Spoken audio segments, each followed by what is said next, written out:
Akože občas ho mám, hej, teraz, aby sa za televíznymi obrazovkami niekto ako si nedával facepalm.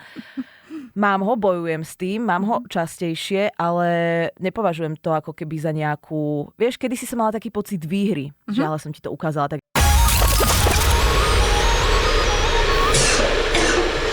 Smoothie z pekla a Aneta Kratochvílová. Začíná další díl Smoothie z pekla a mým dnešním hostem je Nikita Jankovičová. Vítám tě tady, ahoj. Ahoj Anet, zdravím ťa. Dneska nebude Smoothie z pekla. Ja som pripravená zodpovedať všetky tvoje otázky a s dôstojnosťou mne vlastnou odísť. Jo? Hele, říká to tady většina lidí, když sem jako přijde a nastoupí a říká, já ti zodpovím všechno. A minule jsme tady třeba měli Adelu, Ajsi Buchtu, s kterou jsem měl rozhovor, ta řekla, já ti řeknu všechno. A taky to nevyšlo. Aha. A ty si zisťovala nějaké kompro? No to většinou tak se jako zkouším projet všechno, co jde a na co by se šlo zeptat, co může být vlastně nepříjemný. Ale většinou to není o tom, že by to bylo nepříjemný říct tobě, ale problém je ten, že nechci říct něco o někom dalším. A nebo aby se někdo nenaštval. Ale tak ja rozmýšľam, ja mám podcast o vzťahoch a sexe. Tam už sme prezradili, ja teda menej ako kolega, ale stále mám pocit, že dosť. Tak ja si vychutnám aspoň tú jednu kavičku a potom, aby som sa pripravila na toto olivový háj. No mám pro tebe jako několik otázek. Většina samozřejmě dělána tak, aby se ti nechtělo odpovídat. Mám tady taky hromadu dobrot, od sledů až po pikao, takže... Akože samostatně by som si dala všetko z toho zatiaľ. Jasně. Jo? A máme tady i takhle vodu, protože samozřejmě potřebujeme to něčeho smíchat a ono to s tou vodou je lepší. Jasné. Dobre. Tak jdem na to? Koľko je tých otázok? Kolem 20. 20. Dobre. Tak mami, prepač. Tak pojďme na první. Tak jo. Kdo je z vás podle tebe větší profík v podcastu? Jestli ty nebo Vítek? No ja, to je jednoznačné. Toto sú tie ťažké otázky. To je takový na odľahčení. Jasné, na odľahčení. Myslím si, že ja, ale samozrejme treba definovať, že v akom smere, lebo Vítek je samozrejme profík zase v iných veciach, ale podľa mňa tá otázka tam, kam smeruje, že kto je taký štrukturovanejší, kto tomu dáva možno nejakú väčšiu informačnú alebo edukatívnu hodnotu, tak tam hrám podľa mňa prím ja a Vítek zase samozrejme do toho dáva tie iné atributy, ktoré z toho robia ten zábavný celok, ale toto sa ozaj nehambím povedať to, my máme takto rozdelené, takže pohode. Jaká vlastnosť je na Vítkovi nejvíc rozčiluje? Ježiš, na toto som sa pripravovala. Najlepšia, najhoršia vlastnosť som vedela, že príde.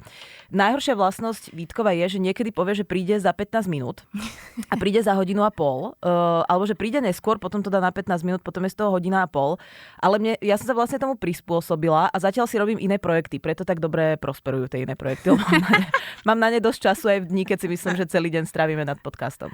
A to většinou dělají ženský, že říkají, že už jdu, ale přitom mají ještě hodinu před sebou. Anet, tieto genderové stereotypy však. No nie, ako poznám to trochu doma, ale my sme doma dve ženy, tak ponúkalo by sa, že budeme vlastne čakať obe, ale čakám ja, takže vidíš, niekedy to proste neplatí. No ja som taká tá poriadna, alles in Ordnung. Jo. Tak ono, kdybyste obě byli jako furt chodili pozdě, jak se možná nikdy nesetkáte. Jako vlastne. Áno, keby som chodila vtedy, keď Vítek povie, že za 15 minút, tak sa pravdepodobne nesetkáme, ale ja som vlastne furt v štúdiu, lebo potrebujem svoj monitor, svoju myšku, ja mám proste rada také tie... Vieš, ja som bola niekedy v minulom živote podľa mňa colník, že ja potrebujem tie isté veci robiť vlastne dokola a baví ma to. Na tých istých zariadeniach. Tak teď se přesuneme na peníze, který občas bývají téma, který způsobí nějakou dobrotu. Za ako najmenej by som išla moderovať maturitný ples? To si sa chcela spýtať? Ty úplně ne, ale vlastně zjistila jsem v rámci moderování plesů, že ty částky, které si jako různě říkají moderátoři, jsou úplně jako odlišný. Někdo říká pár tisíc, někdo se pohybuje už jako v řádech desítek tisíc. Aha, já si myslela, že všetci se pohybujeme v rádoch desítek. Ne, jakože jsou i právě ty, co třeba jdou jako po tu desítku ideš. A ty pak vypadáš jako ten... A to si treba spraviť prieskum trhu. Já řeknu za dvojku. Ja ťa to naučím. No tak čo, tak povedz penízky, no. Takže, koľko som zarábala v Refresheri? Ne. Tahle otázka se týká, kolik ti zhruba vydělá jedno to vystoupení v rámci vaší tour. Jestli to tak zhruba dokážeš odhadnout. No, a keď nedokážem, tak sa lejú rybičky? Tak ale to je lišiačina. Tak to není, že by som nechcela, to je, že neviem. Koľko? Ale i na to ja sázem. Dobre, a môžem použiť telefón? Môžeš. Dobre. Zavolať. Nie, ja si to idem vypočítať, hej. Tak predpokladám, dám si tu normálne kalkulačku. Jeden lístok náš stojí 350 korún. Pred predplatiteľov na Hero .co/láska, samozrejme menej, ale počítajme, že je tam napríklad 80 ľudí, hej, tak zarobíme na tom 28 000 plus nejakí partneri, tak to môže vyšplhať, čo ja viem, na 50, 60 deleno 2 je nejakých 25, plus si ešte platí tak 20 000. A tam není žádný, jakože třeba to místo vezme nějaký peníze? Jakože platí se pro nájem místa? No niekde áno, niekde nie. Tak som ti dala radšej tú väčšiu čiastku, aby som sa, vieš, trochu blísla. Že to je ako hustiárna. No ale záleží to, presne. Ako ďaleko ideš, či si platíš hotel. Teraz máme akože partnerov, tu sa môžu hovoriť partneri, či... Že napríklad cestujeme z auto pod baba, ktoré normálne olepili auto, takže sme proste frajeri, vieš, na D1. Naposledy sme išli z Ostravy do Prahy 7 hodín, to bolo výborné, takže oni mali vlastne dlhšiu reklamu. Spíme so slevomatom a niekedy platíme nám, niekedy nie, no a potom ešte míňame niečo na afterky, ale k tomu asi bude smerovať nejaká otázka. Tak, teď si vem do ruky telefon a ukáž poslední 5 smazaných fotek. No... To ťa sklamem, pretože ja som včera editovala reelko a musela som si zmazať aj zmazané, aby som mala miesto. Ale počkaj, pozriem pre istotu. A tak aspoň vyváznej z nejaké otázky. Hele, i dobre, to je čo? risk. Dobre. Přesunem se na tvůj vztah. Kdo Jasné, z vás... otvorená kniha, priatelia. Zatím jo. Kdo z vás ve vztahu má častěji poslední slovo? Jestli ty, nebo Katarína? Ja, ale snažím sa ho nemať, pretože jedna vec je, to už som sa naučila, už mám 33 rokov, už mi pár vzťahov stroskotalo a myslím si, že mi stroskotalo aj na tom, že ja niekedy viem mať posledné slovo a viem ho dať ako v Game of Thrones. Vieš, že bez akejkoľvek emócie ešte si nasadím tú korunu a vy všetci si proste poklakajte a ja z vás urobím rytierov. Že mám taký ten vibe, taký ten Rhaenyra vibe. Takže pravdepodobne mám posledné slovo ja, ale snažím sa ho nemať preto, lebo nemyslím si, že keď ja vyhrám ako keby nejakú hádku, alebo keď mám posledné slovo, tak je to dobré pre vzťah. A to, čo sa snažím v tomto vzťahu robiť, pozdravím ťa, Katarínka, je, že snažím sa, aby vydržal celý život a nemyslím si, že proste takéto čiastkové výhry na vojenskom poli robia dobré tomu vzťahu celkovo. Takže akože občas ho mám, hej, teraz, aby sa za televíznymi obrazovkami niekto ako si nedával facepalm. Mám ho, bojujem s tým, mám ho častejšie, ale nepovažujem to ako keby za nejakú... Vieš, kedysi som mala taký pocit výhry, že ale som ti to ukázala, tak ja som vyhrala. Ale teraz mám skôr taký pocit, že tak povedala som si to posledné slovo a vidím, aká je smutná. Že nie je to asi úplně dobré, no. Já jsem slyšela zajímavou věc, možná to bylo v nějakém rozhovoru, kde jako nějaká paní říkala, že se často hádali doma kvůli tomu, že jeden něco neudělal nebo něco takového. A pak byl jeden den, kdy ona ráno vstala a v koupelně byl něco rozbitý. Mám pocit, že taková ta dóza na kartáčky, keramická, že byla na zemi rozbitá. A že její manžel, ona byla večer v práci, takže přijela pozdě, všimla si to až ráno a manžel byl celý večer doma, ale byl s 2 dětma a měl toho hodně. A ona ráno si řekla, tak jo, buď teď na něj můžu nastoupit, takže to tady nechal, a jestli si dělá srandu, anebo můžu zapřemýšlet nad tím, jestli toho neměl hodně, co děti, jestli jako našel spát úplně urvanej a akorát si jako vyhraju to, že mu řeknu, jo, tak ty jsi to udělala, teď pojď jako bejžový důkaz. A vlastně to nechala bejt a říká si, a to bylo ideální. No presne to je ten princíp, že buď ako keby je tvojou prioritou naplňať ten vzťah alebo svoje vlastné ego. A väčšinou, keď naplňaš svoje vlastné ego, tak ten vzťah potom veľmi rýchlo proste umiera a ty ležíš medzi dverami a plačeš 3 mesiace a spomínaš na tie pekné chvíle, lebo tak funguje proste spomínanie na vzťah. No. Jo. Takže tomu by som sa rada vyhla a snažím sa, aby vždy vyhral ten vzťah, alebo Katarína a až potom ja. Taká to ja som. Hele, já se to taky snažím, ale někdy třeba pak udělám to, že si zamumlám ještě něco při odchodu, jakože něco no řeknu, aby to tak trošku slyšel, ale ne. No, to je podľa mňa najhoršie, že už lepšie je potom ako fakt si sadnúť a povedať, tak to si robíš zo mňa srandu, vieš, lebo niektoré veci, ako na niektorých veciach záleží, tak nehovoríme si, že nie, vieš, jo. Že ako otvorená komunikácia, no. My máme doma třeba slovo hruška. A hruška znamená, že když se chýlí ta hádka někam, kam nemá a směřuje do výšin, kdy už to začne být zlý, tak jeden řekne to slovo a v tu chvíli se musí zmrknout. Ale představ si někdy situaci, kdy ty seš v té ráži a máš spousta věcí, co chceš ještě říct a ten druhý to řekne a ty to musíš všechno polknout. Tak tu chvíli já občas dělám jako, že to ještě chceš doříct. Že ty už to máš na jazyku a potrebuješ to. My máme väčšinou akože také slovo, že zmija, ale to nie je safe word. To je, že keď to padne, tak už vieme, že už sme tak vyhrotené, že každá ďalšia vec v tej hádke vlastne už nesmeruje k riešeniu, ale iba k uražaniu. Takže keď prídu hadíky na pretras, tak už je zle. Tak. Byla jsi někdy ve vztahu nevěrná? Ježiš Mária. To je kameň úrazu, no. Akože ja som bola takmer vo všetkých neverná. No, je to ako hrozné, fakt. Ale ja sa to nehambím povedať práve preto, že už to všetci vedia. Jasne. A preto mi to robí problém aj v tomto vzťahu, že Katarína sa potom často sníva približne tak 3-krát do týždňa, že ju podvádzam, lebo my sme to na začiatku ako keby riešili, to sú presne tie otázky, ktorých odpovede nechceš poznať, ale nevieš o tom, lebo sa dozvieš niečo, čo nechceš. Tak sme sa tak ako pýtali na tých bývalých, lebo však si nad vecou, si taká ako zamilovaná. A vlastne mám pocit, že tie príbehy, ktoré som jej povedala, v nej ostali a že sa teraz bojí, že sa niečo eventuálne môže udiať. Nemôže, lebo už som zistila, že je to otázka rozhodnutia, že to nie je otázka chtíča. Ale bola som, pretože ja som si to tak vtedy vysvetlila, že som bola dobrodružnej povahy, že to nebolo, že by mi niečo chýbalo, ale proste taká tá mladosť, vieš? Taký ten, nie že by som teraz bola stará, ale taký ten elán, ktorý je nad to rácio, že proste máš pocit, že to potrebuješ zažiť. A ja mám, ako aj tak spätne by som povedala, že možno som to potrebovala zažiť a už to teraz zažívať nepotrebujem. No a potom som mala také medziobdobie, keď som nechcela toho človeka podvádzať, ale napríklad podviedol on mňa, tak som bola taká, že no tak ako to treba vrátiť, ne? Alebo čo? Tak vtedy som ešte a už teraz nie. Tak to je častá věc, podle mě, že někdo ten člověk má potřebu to oplatit. Ono to většinou nepomůže, si myslím, Vôbec. nic to neudělá, ale Vôbec. tak jako... Vôbec. Prostě... To normálne tá radosť trvá, že ty viac máš ten koitus ako tú radosť. Vieš, že ten koitus máš, čo ja viem, 6 minút, v tom bare si, čo ja viem, 2 hodiny a potom tá radosť je 3 sekundy a potom máš len výčitky. To je strašné. Jo. Lebo nemáš ani tú morálnu výhodu už. Jo. Neoplatí sa to. A můj kámoš řekl jednou dobrou větu, že nestojí mu za to zkazit třeba 5 let vztahu za jeho minutu. Jakože nestojí mu minuta za těch 5 let. Tak, jaký byl tvůj důvod odchodu z Refresheru? To sú... Naopak, Aneta, veľmi rada odpoviem na tvoje otázky. Výborne si pripravila, ďakujem. Môj dôvod odchodu z Refresheru, bolo ich viacero, ale také dva najčastejšie sa ako keby zišli, že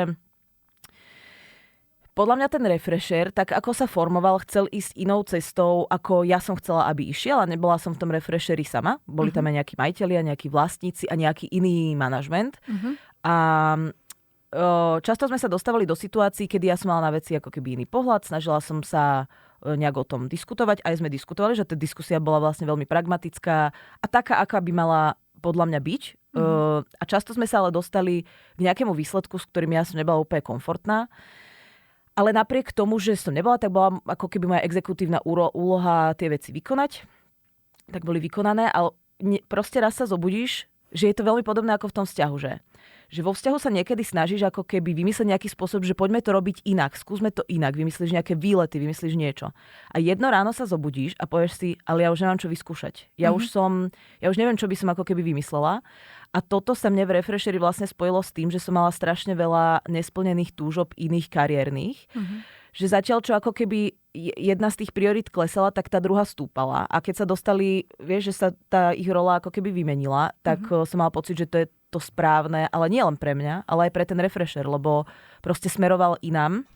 A vôbec nechcem hodnočiť, že či ako do lepších vôd alebo do horších vôd, ale ja si myslím, že aj ten Refresher si zaslúži mať tam človeka, ktorý bude tie veci robiť tak, ako si praje ako keby vedenie, alebo aj ten kolektív vo všeobecnosti.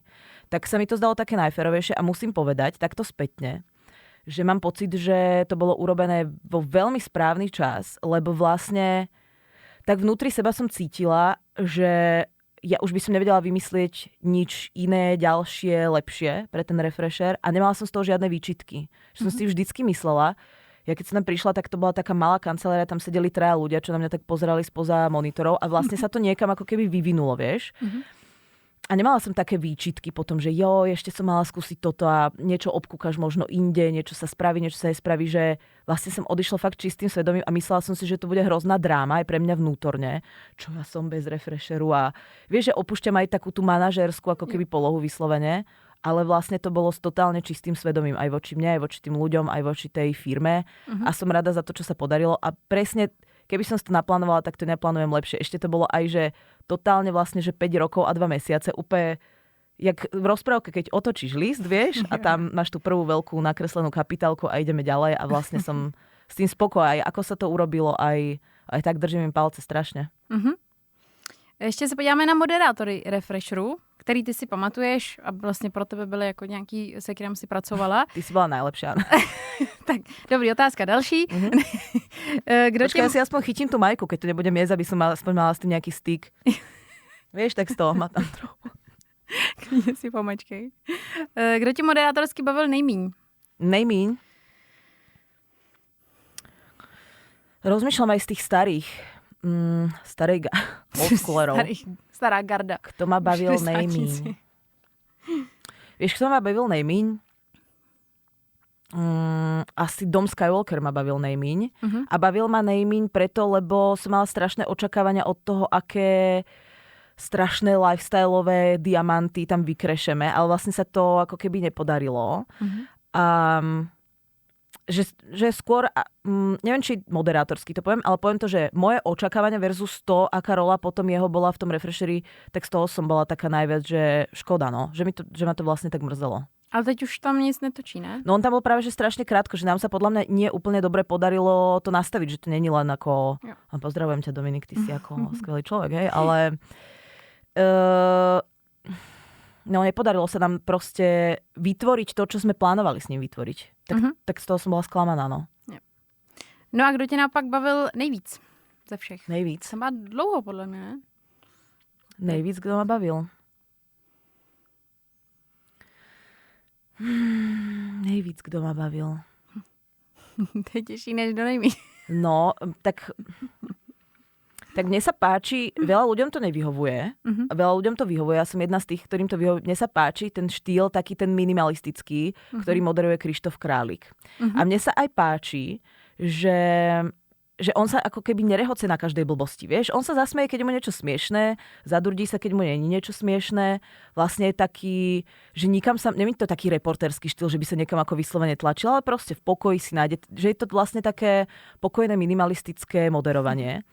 Ale no, veľa ľudí to napríklad v tej Rúži slovenskej teraz kritizuje, že je to také strojené, ale ja to vnímam skôr cez to, že je to minimalizmus. Tak neviem, kto má pravdu, ale mne sa to ako keby páči, že mám rada také neukričané moderovanie, také nemusíš furt hulákať, furt na seba upozorňovať.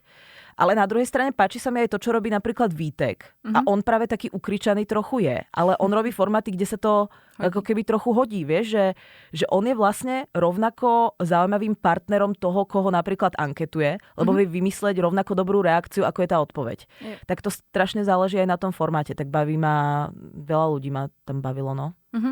No, Krištof vlastně pravda, že byl takový jako bezemoční celou dobu, ale mě, dokud to někdo neřekl, tak mi to jako nevadilo. Mně to vlastně přišlo, že to tak jako pasuje, že on je ten, co tam přijde, neprojeví emoce vůči holkám, prostě takový jako, že mi to sedělo, že ne, že by něco holky řekla, aby se tam smál, což by nedávalo smysl, když má být ten úplne ako odosobnenej od tých ženských. No a ja to mám rada aj v divadle napríklad. V divadle na rozdiel od filmového hrania máš také ako viac, vieš, aj viac gestikuluješ, aj viac máš make-up, viac máš všetko.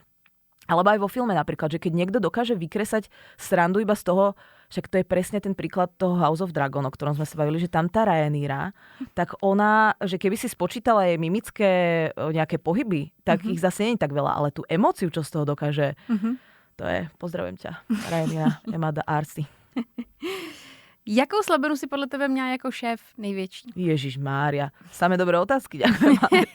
Toto je prosím vás asi formát pre mňa, som zistila. Slabiny, tak tých bolo strašne veľa. Slabiny. Niekedy som bola taký akože veľký robotko. V zmysle, že ja som strašne sa snažila, aby všetko bolo na poriadku, aby sme mali všetky tabuľky dobré, aby všetky doklady boli dobré. A niekedy som zabudala, že okolo mňa chodia ľudia, ktorí možno potrebujú buď nejakú podporu, alebo proste len taký, akože nejaký small talk, iba tam chvíľu byť ako keby s nimi. Že stále ma hnalo, že som bola taká niekedy strašne formálna. Niekedy viac, niekedy menej.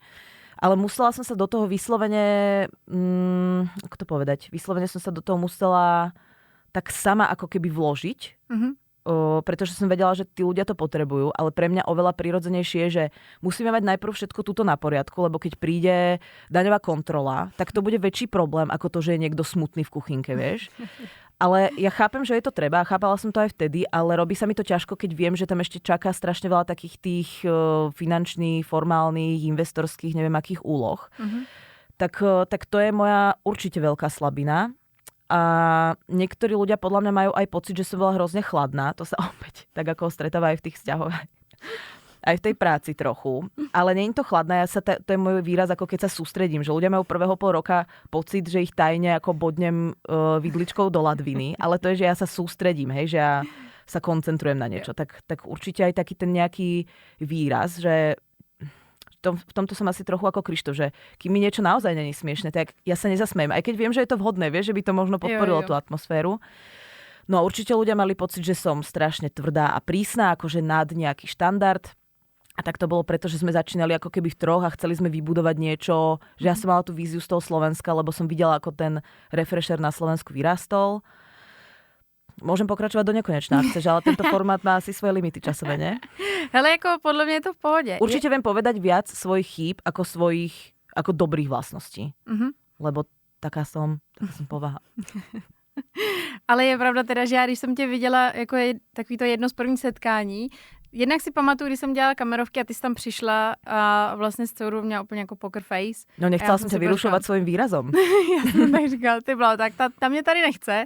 A potom vím, že když jsem tě párkrát potkala, tak jsem měla jako respekt. Že to vypadalo, že vlastně pokaždé, když tě vidím, tak ty mě nerada vidíš. A jsem si říkala, tak to je v pohodě, nemám mě ráda, já to zvládnu. Čo povie. A pritom, aký dobrý trip jsme mali v Dubaji. Však to jsme byli na jedné izbe dokonca. Jo. No? Takže vlastně je to vtipný, ale takhle zpětně, jako si říkám, že přesně, že pak to podle mě vnímalo víc, si říká, jo, Nikita je drsná, ale pak, když jsem si s tou povídala úplně normálně, jak jsem si uvědomila, že ne, ale ten poker face byl minimálně na těch kamerovkách, tak to chápem, no. Ale ja som není ten typ, ktorý príde do kolektívu a teraz je všetkými obľúbený, že fakt si ľudia ako takto držia radšej tie ladviny, vieš, keď som za nimi a tak sa obzerajú. Ale po pol roku, ak to tam je, taký nejaký vibe, lebo však nemusí byť zase úplne s každým, tak sa to väčšinou prejaví a už som proste líbling, no. Ale chvíľku to trvá. Taká som. Stalo sa niekdy, že si v refreshu niekomu nadržovala? Vědomě, nevědomě? Jo, dúfam, že nie. Ja som si na to dávala strašný pozor, lebo veľa ľudí malo pocit, že nadržujem Vítkovi. Ale práve, že naopak si myslím, že som na ňo bola, a to by mohol skôr on povedať, ale myslím si, že aj on to cítil, že som na ňo bola prísnejšia práve ako na ostatných. Pretože iní ľudia mali pocit, že tým, že robíme spolu podcast, že my sme best friends, ale my sme není best friends. Ja ho mám veľmi rada, my spolu veľmi úzko spolupracujeme aj teraz. Tak konec koncov na afterkách tejto tour sa nedá s niekým nezblížiť, myslím vo všetkej počestnosti, ale proste zažívaš spolu veci, ako keby, vieš, že aj tie cesty, aj tie vystúpenia, aj všetky tie srandy okolo. Dúfam, že som nenadržovala nikomu. Tak v tom je práve tá výhoda tej formálnosti, že keď si urobíš dobrú tú prípravu a stráviš nad tým ten čas a proste podumáš si, čo je ten čas, ktorý obetuješ práve skrz možno tie kávičky a tie obedy s tými ľuďmi, tak práve som mala dobrú východziu pozíciu, aby sme si nedržovali, ale hlavne ja už som potom mala na starosti iba stredný manažment, tak tam bolo viac ľudí a spoliehala som sa na to, že oni nenadržujú nikomu v tom kolektíve. Takže keby som mala niekomu že nadržovať alebo nenadržovať medzi proste 30-40 ľuďmi, tak to už je ťažké. Ale keď máš na starosti to jedno oddelenie, tak na to sa podľa mňa dá spoľahnúť. No a v tom strednom manažmente tak jasné, že máš ľudí ako keby niektorých viac rád a niektorých menej. Ale zase to na druhú stranu vyrovnáva s tým, že niekoho považuješ za schopnejšieho, ako v rámci toho skillsetu, a niekoho za menej, vieš, že dúfam, že nie. Až mi preskočil hlas. Nie. Ty jsi zmínila ty afterparty, tak moja otázka je, jestli se někdy stalo, že tebe nebo Vítka se někdo snažil zbalit. Zbaliť? Teraz myslíš z posluchačov alebo z tých stripterok? Z posluchačů. A fanoušku. No, asi nie. Oni tam väčšinou totižto... Ne, nemám ten pocit. Naozaj som nič také nezaznamenala. Oni tam niekedy chodia aj v páre na tie afterky, takže to by bolo ako keby blbé. Ale hlavne my tie afterky máme také dynamické. Že my síce si sadneme potom, dáme si nejaký drink, alko, nealko, alebo proste, že sa niekam ide.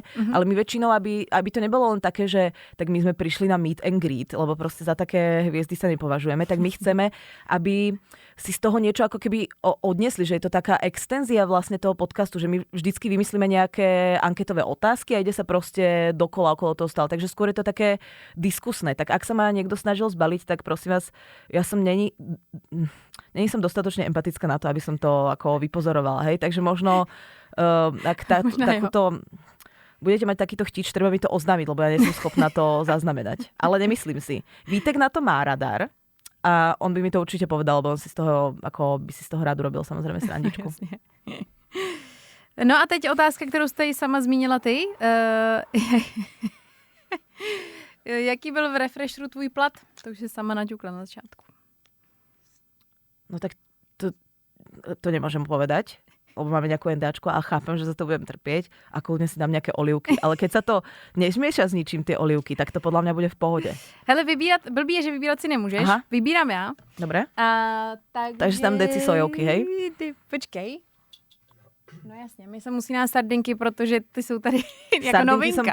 Keby ste mi to ešte zmiešali s maslom a išla by som si pre chlebík, tak ja som vlastne spokojná aj s tým. Pozri, ja som zo Slovenska, ja už som si to ako zle v živote zažila, ja už som tu spokojná, tu máme sardinky. Že oni s tou vodou, já nevím, no, jestli to bude úplně ňamka.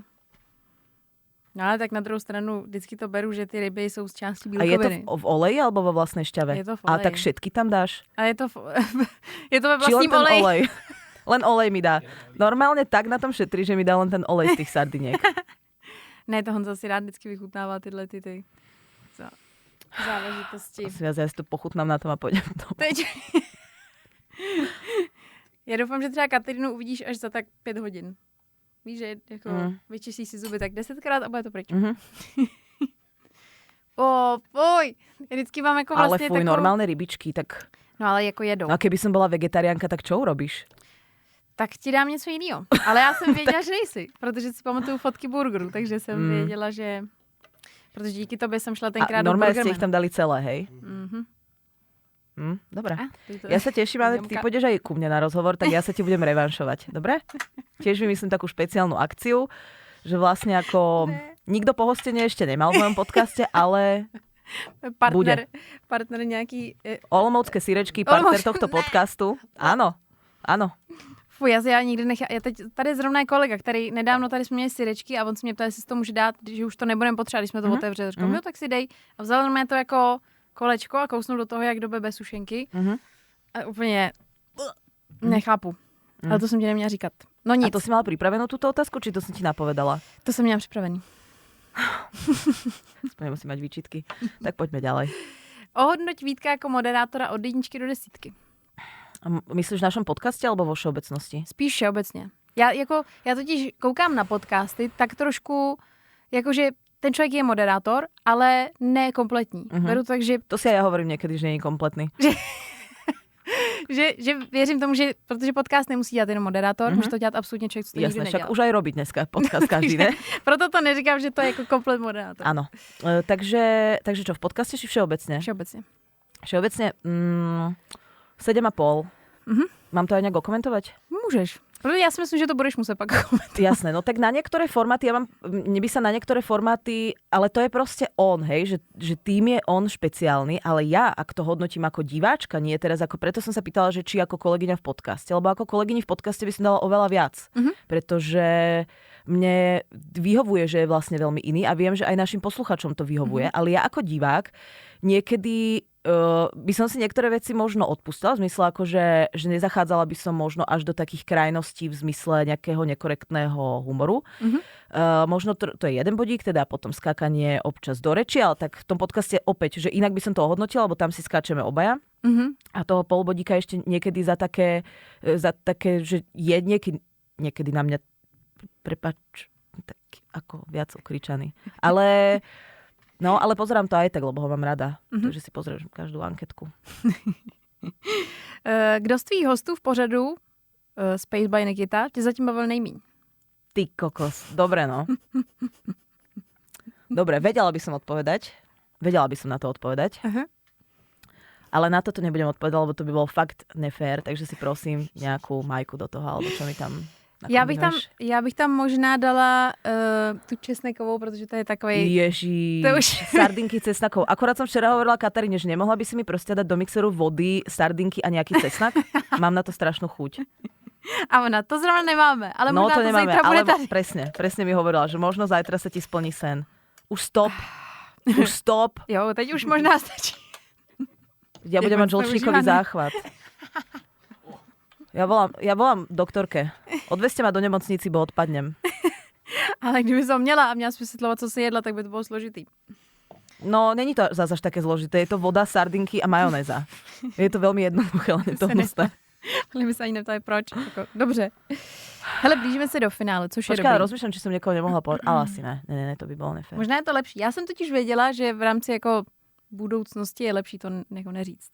No aj v rámci minulosti je to lepšie. Vo všeobecnosti je to lepšie neříct, by som povedala.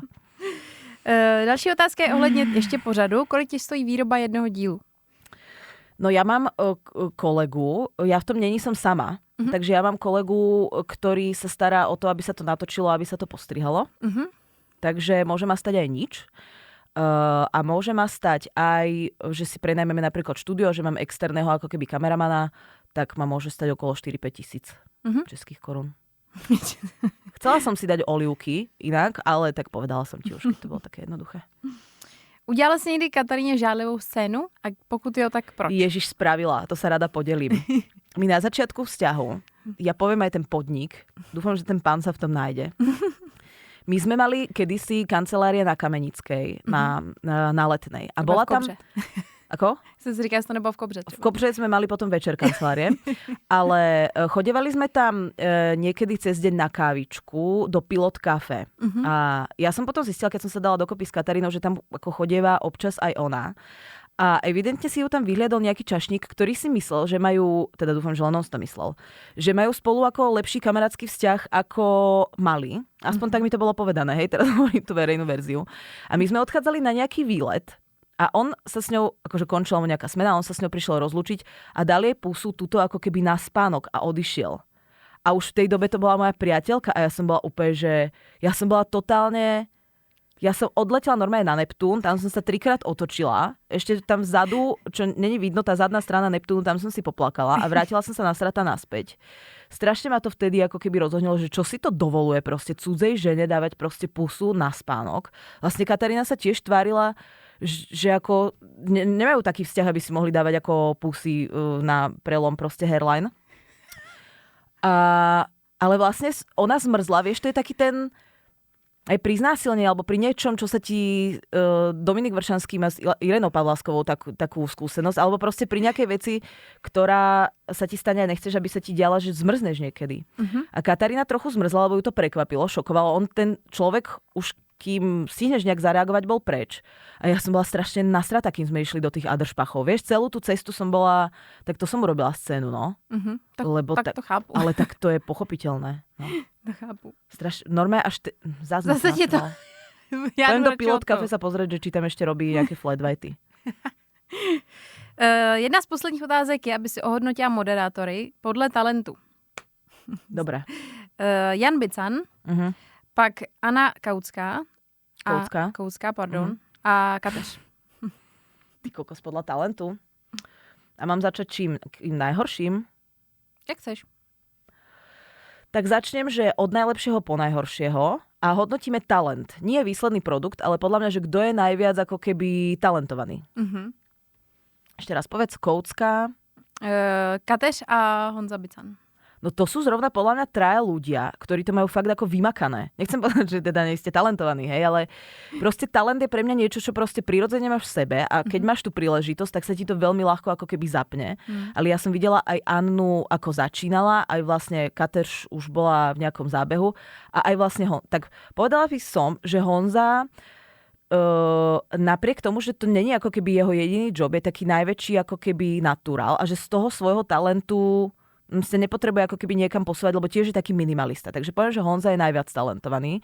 Potom poviem Kateř a potom poviem Annu. A Anna, ja ťa pozdravujem, pretože mám pocit, že si sa od toho tvojho primárneho talentu vlastne posunula ako keby najviac, že to bolo proste vydreté. Dobre som to zaobalila, takže dávam tam tie atribúty, všetko. Takto so zložitím, že nikto vlastne nechápe, že či som ho zdisovala alebo pochválila. Jo. No už mi dajte tie sardinky, už som smedná. Už máš poslední 2 úkoly. Úkoly? No, vlastně jo. Ukázat posledních 5 smazaných fotek. No, ne to smazaných. Smazaných ne, pardon, to jsem řekla špatně. Já jsem chtěla říct posledních 5 screenů. Screenů? Přehodila jsem si otázky. Dobre, snímky, obrazovky. Tam už jsme prošli. Ty kokos, no dobre, no. No a tak toto je, tak kam to mám ukázať? Tady takhle. Tak toto som si len fotila, aby som vedela aké písmo mám dať do Rielka, lebo Rielka väčšinou robí výtek, tak aby som si to vedela dať. Toto som si fotila, to je druhá. To bol ten benchmark, podľa ktorého som vypozorovala to písmo, takže... Jasne. Takže Anet zatiaľ však. V pohode. Toto je nová Katarínina kolegyňa a ocenila som, aký extenzívny branding si dala na LinkedIn. Pozdravujem ťa, Nela Špechtnerová, ona bude rada. Dobre? Lebo ako vidíme, že ten branding naozaj už... Jedne tetovačku, že by si ešte dala na lice. Už je to celé inak obrandované, takže zdravíme aj do Darwin and the Machines. Potom som si odfotila, všetky sú z LinkedIn, aj tieto screenshoty Ektora, pretože sa objavil na LinkedIne a on tam hovorí, říkam ABC, chtej slyšet jen XYZ, pretože ja mám nikita.xyz, tak to som si screenshotla, lebo s ním chcem rozhovor. Takže pozdravujeme aj Marka. A to potom chcem dať do toho rozhovoru. A toto som si odfotila poslednú infusku Natur. Tak. Já jsem mimochodem na těch infuzí byla taky a pak jsem zjistila, že člověk musí, je to jako logický, ale musí vypít fakt hodně vody potom, aby si tím vlastně tak trošku neponičil ledviny. Vlastně, že to je jakoby skvělý, ale zároveň to taky může být to, že ti to udělá strašnou. No záleží, že či máš to aj ten fyziologický roztok, alebo dostávala som aj takú, akože menej tam toho bolo to také viacej farebné. Sú rôzne. Vieš, že sú také aj po konzultácii s doktorkou, tak tie majú samozrejme iné zloženie, sú aj také vyslovene vitaminové. Mne sa pri tej prvej spravilo zle, ale nie preto, že som málo pila potom, ale že som veľa pila večer predtým, takže mala som taký rýchly pokles tlaku, ale nakoniec sme to zvládli. No a na závěr mě zajímá poslední lež, klidně nějaká hezká, co si Kataríně řekla. Lež? No tak tomu sa snažím vyhýbať, tak počkaj, tak poslední lež. Nějaká drobná. Drobná lež. Já jsem říct, že třeba už jdeš, ale ty chodíš včas, takže tam možná nebyla.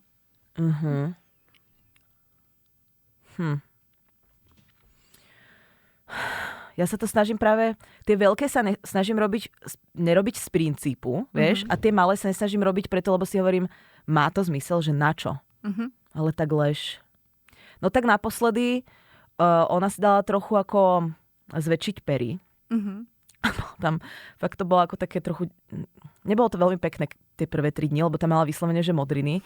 A pýtala sa ma, že či je to ako... či to vyzerá v pohode, alebo z tej modriny veľké, tak som jej povedala, že to ako vyzerá v pohode, že sú veľmi maličké. A mala vlastne celé modré rty, ale tak to je taká nuda, ty kokos, normálne sa za seba hambím, že sa dala to. Radšej by som si tam hodila nejaké olivy, popravde. Jako můžeš tam na záver dát olivy, jestli chceš. Asi ne, nechajte si na iného hostia, nech sa to neotvára zbytočne, ale normálne nie som spokojná ani s touto odpoveďou, vieš, že... A tak to stačí, jakože vlastne je to milosrdná lež, ale lež to je. No, nevyzeralo to moc pekne, no. Ale je strašne spokojná s tými perami, normálne sa z toho teším. Ale boli to jak blázon. To ja som vôbec nevedela, že je to také... Ja som si dala baby botox, lebo som robila s docentom Nešťakom rozhovor, tak hovorím, keď už som tu, ne, tak vyber niečo, nejakú procedúrku. A bolo to výborné, lebo má takú vibračnú vec, že ti to rozvibruje tú kožu a fakt to neboli. Takže to bolo